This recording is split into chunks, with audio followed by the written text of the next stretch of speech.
ಅಯೋಧ್ಯೆ ಎಂಬ ಸುಂದರ ನಗರವನ್ನು ದಶರಥ ಮಹಾರಾಜರು ಆಳುತ್ತಿದ್ದರು.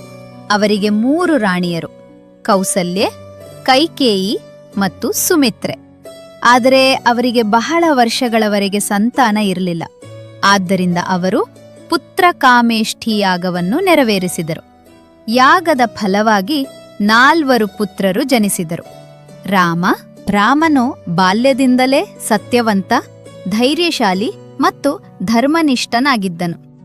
ಲಕ್ಷ್ಮಣನು ರಾಮನನ್ನು ನೆರಳಿನಂತೆ ಅನುಸರಿಸುತ್ತಿದ್ದನು.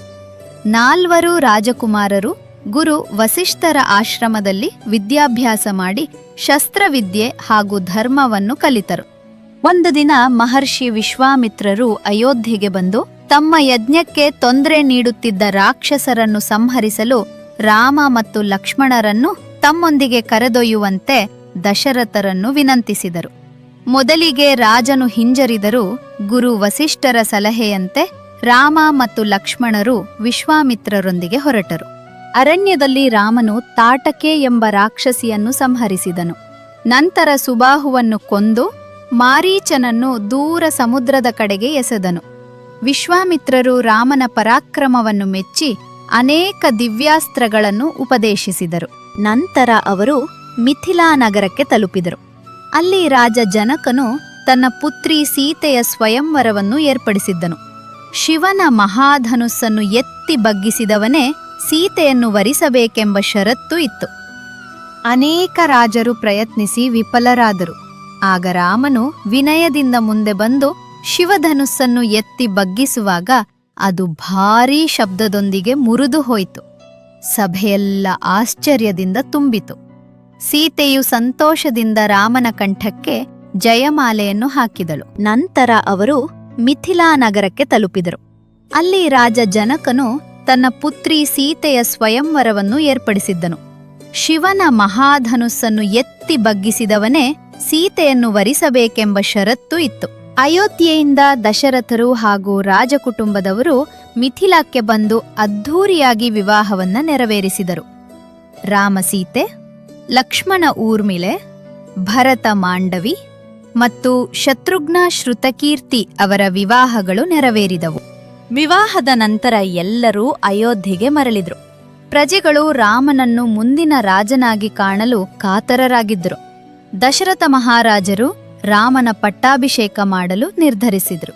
ಆದರೆ ಇದೇ ಸಮಯದಲ್ಲಿ ಅರಮನೆಯಲ್ಲೊಂದು ಮಹತ್ವದ ತಿರುವು ಸಂಭವಿಸಿತು. ಕೈಕೇಯಿಯ ದಾಸಿ ಮಂತರೆಯು ಕೈಕೇಯಿಯ ಅಕೇಯ ಮನಸ್ಸಿನಲ್ಲಿ ಅನುಮಾನ ಮತ್ತು ಅಸೂಯೆಯ ಬೀಜ ಬಿತ್ತಿದಳು. ಹಿಂದೆ ದಶರಥನು ನೀಡಿದ್ದ 2 ವರಗಳನ್ನು ಈಗ ಕೇಳಬೇಕೆಂದು ಕೈಕೇಯಿಗೆ ಸಲಹೆ ನೀಡಿದಳು. ಕೈಕೇಯಿಯು ದಶರಥನಿಂದ 2 ವರಗಳನ್ನು ಕೇಳಿದಳು. ಮೊದಲನೇದು, ಭರತನಿಗೆ ರಾಜ್ಯಾಭಿಷೇಕವಾಗಬೇಕು. 2ನೇದು, ರಾಮನು 14 ವರ್ಷಗಳ ಕಾಲ ಅರಣ್ಯವಾಸಕ್ಕೆ ಹೋಗಬೇಕು. ದಶರಥನು ದುಃಖದಿಂದ ಕಂಗಾಲಾದರೂ ಕೊಟ್ಟ ಮಾತನ್ನು ಮೀರುವಂತಿರಲಿಲ್ಲ. ರಾಮನು ತಂದೆಯ ವಚನವನ್ನು ಗೌರವಿಸಿ ಯಾವುದೇ ವಿರೋಧವಿಲ್ಲದೆ ಅರಣ್ಯಕ್ಕೆ ಹೋಗಲು ಸಮ್ಮತಿಸಿದನು. ಸೀತೆಯು ಗಂಡ ಇರುವಲ್ಲಿಯೇ ನನ್ನ ಸ್ಥಾನ ಎಂದು ಹೇಳಿ ಜೊತೆಯಾಗಲು ನಿರ್ಧರಿಸಿದಳು. ಲಕ್ಷ್ಮಣನು ಅಣ್ಣನ ಸೇವೆಗೆ ಅರಣ್ಯಕ್ಕೆ ಹೊರಟನು. ಅಯೋಧ್ಯೆಯ ಜನರೆಲ್ಲ ಕಣ್ಣೀರಿನಿಂದ ರಾಮನನ್ನ ಬೀಳ್ಕೊಟ್ರು. ದಶರಥ ಮಹಾರಾಜರು ಪುತ್ರವಿಯೋಗವನ್ನ ತಡೆಯಲಾಗದೆ ದುಃಖದಿಂದ ಪ್ರಾಣ ತ್ಯಜಿಸಿದರು. ಇಲ್ಲಿಂದ ರಾಮನ ಅರಣ್ಯ ಜೀವನ ಆರಂಭವಾಯಿತು. ಇದೇ ಮುಂದಿನ ಭಾಗದಲ್ಲಿ ನಡೆಯುವ ಮಹಾಸಾಹಸದ ಆರಂಭವಾಗಿತ್ತು.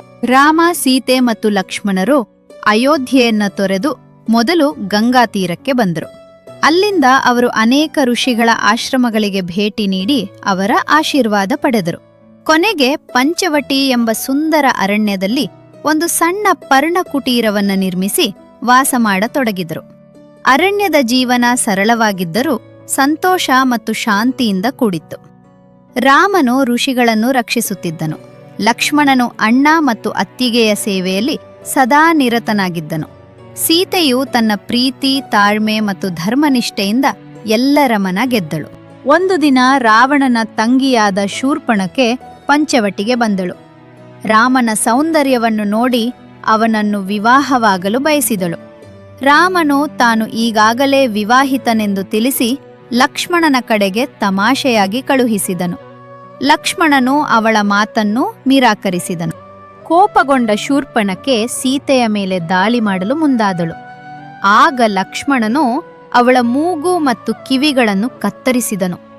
ಅವಮಾನದಿಂದ ಕೋಪಗೊಂಡ ಶೂರ್ಪಣಖೆ ತನ್ನ ಸಹೋದರರಾದ ಖರ ಮತ್ತು ದುಷಣರ ಬಳಿಗೆ ಓಡಿ ಹೋಗಿ ನಡೆದದ್ದನ್ನು ತಿಳಿಸಿದಳು. ಖರ, ದುಷಣ ಮತ್ತು ಅವರ ರಾಕ್ಷಸ ಸೇನೆ ರಾಮನ ಮೇಲೆ ದಾಳಿ ಮಾಡಿದ್ರು. ಭೀಕರ ಯುದ್ಧದಲ್ಲಿ ರಾಮನು ಎಲ್ಲರನ್ನೂ ಸಂಹರಿಸಿದನು. ಈ ಸುದ್ದಿ ಕೊನೆಗೆ ಲಂಕೆಯ ರಾಜ ರಾವಣನ ಕಿವಿಗೂ ತಲುಪಿತು. ಶೂರ್ಪಣಖೆಯು ರಾವಣನ ಮುಂದೆ ಸೀತೆಯ ಅಪರೂಪದ ಸೌಂದರ್ಯವನ್ನು ವರ್ಣಿಸಿ ಅವಳನ್ನು ಅಪಹರಿಸಿಕೊಳ್ಳುವಂತೆ ಪ್ರೇರೇಪಿಸಿದಳು. ಅಹಂಕಾರ ಮತ್ತು ಪ್ರತೀಕಾರದ ಭಾವನೆಯಿಂದ ರಾವಣನು ಒಂದು ಕುತಂತ್ರ ರೂಪಿಸಿದನು. ಅವನು ಮಾರೀಚನ ಸಹಾಯವನ್ನು ಕೇಳಿದನು. ಮಾರೀಚನು ಚಿನ್ನದ ಜಿಂಕೆಯ ರೂಪ ತಾಡಿ ಪಂಚವಟಿಯ ಬಳಿ ಓಡಾಡತೊಡಗಿದನು. ಆ ಅದ್ಭುತ ಜಿಂಕೆಯನ್ನು ಕಂಡ ಸೀತೆಯು ಅದನ್ನು ಹಿಡಿದು ತರಲು ರಾಮನನ್ನು ಕೇಳಿದಳು. ರಾಮನು ಜಿಂಕೆಯನ್ನು ಹಿಂಬಾಲಿಸಿ ಅರಣ್ಯಕ್ಕೆ ಹೋದನು. ಕೊನೆಗೆ ಬಾಣದಿಂದ ಹೊಡೆದಾಗ ಮಾರೀಚನು ತನ್ನ ನಿಜರೂಪಕ್ಕೆ ಬಂದು ರಾಮನ ಧ್ವನಿಯಲ್ಲೇ ಹಾ ಲಕ್ಷ್ಮಣ ಎಂದು ಜೋರಾಗಿ ಕೂಗಿದನು. ಆ ಧ್ವನಿಯನ್ನು ಕೇಳಿದ ಸೀತೆಯು ಆತಂಕಗೊಂಡು ಲಕ್ಷ್ಮಣನನ್ನು ರಾಮನ ಸಹಾಯಕ್ಕೆ ಹೋಗುವಂತೆ ಒತ್ತಾಯಿಸಿದಳು.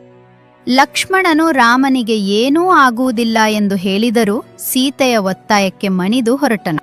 ರಾಮ ಮತ್ತು ಲಕ್ಷ್ಮಣ ಇಬ್ಬರೂ ದೂರವಾದ ಕ್ಷಣವನ್ನು ಕಾಯುತ್ತಿದ್ದ ರಾವಣನು ಸನ್ಯಾಸಿಯ ವೇಷ ಧರಿಸಿ ಪರ್ಣಕುಟೀರದ ಮುಂದೆ ಬಂದನು.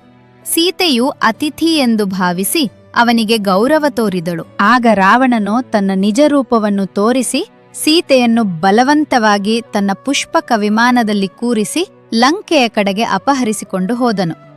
ಸೀತೆಯು ರಾಮ ಮತ್ತು ಲಕ್ಷ್ಮಣರನ್ನು ಕರೆಯುತ್ತಾ ಸಹಾಯಕ್ಕಾಗಿ ಕೂಗಿದಳು.